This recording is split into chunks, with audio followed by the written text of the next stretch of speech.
হ্যাঁ, বলছে শ্রদ্ধা বানেন লভ্যতে জ্ঞানং। শ্রদ্ধা বাণী বলছে জ্ঞান লাভ করতে পারে।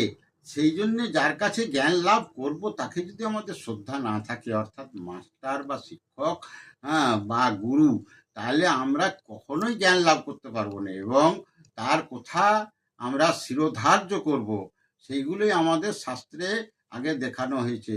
গুরুর বাক্য পালনের জন্যে, হ্যাঁ, আরুনি কি করেছে না, একটা যে জল চলে যাচ্ছে এল ভেঙে, সেটাকে গুরু বললো যাও তো জলটাকে আটকে দাও গা, কোনো কোদাল টোদাল কোনো কিছু না নিয়ে যেয়ে, সেই কিছু খুঁজে পেলো না যে অত জল বেরিয়ে যাচ্ছে কি করব আমি, সেই ইয়েটাতেই, যে এলটা ভেঙে গেছে সেইটাতেই শুয়ে পড়লো।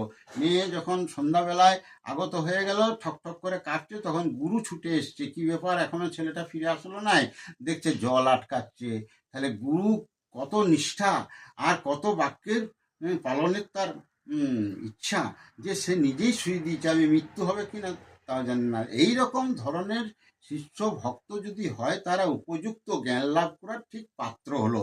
তাহলে তারা সে জ্ঞান লাভ ঠিক করতে পারবে। হ্যাঁ, আর পরিপ্রশ্নেন সেবায়াস, সাধু গুরু বা মাস্টার শিক্ষককে একটু সেবা টেবা করলাম, কিছু একটা এনে দিলাম, কিছু বললেন তিনি যে বাবা এটা এনে দে, তো যেতে হবে। আর যদি আমরা মনে করি বাবা মাস্টার আমার কথা বলছে কেন, আর যদি মাস্টারটা লোভী হয়ে যায়, গুরু লোভী হয়ে যায়, প্রত্যেক জনকেই বলছে নিজের নিজের স্বার্থগুলো আমার গুছিয়ে দিয়ে যে আমার এগুলো করে দেবে, তাহলে ওটা আলাদা জিনিস। কিন্তু হুম, গুরু বা শিক্ষকের একটু সেবা করলো ক্ষতি কোনো কিছু নাই, তাতে তার ভালো হয়। তাহলে সে, হ্যাঁ, তার কোথাও মন প্রাণ দিয়ে শুনে, হ্যাঁ, ওই নিষ্ঠা ফিষ্ঠা দেখে তখন গুরু বা শিক্ষকও তাকে উজাড় করে সব শিখিয়ে দেয়। জয় গুরু সব গুণগুলি এই জন্য প্রয়োজন।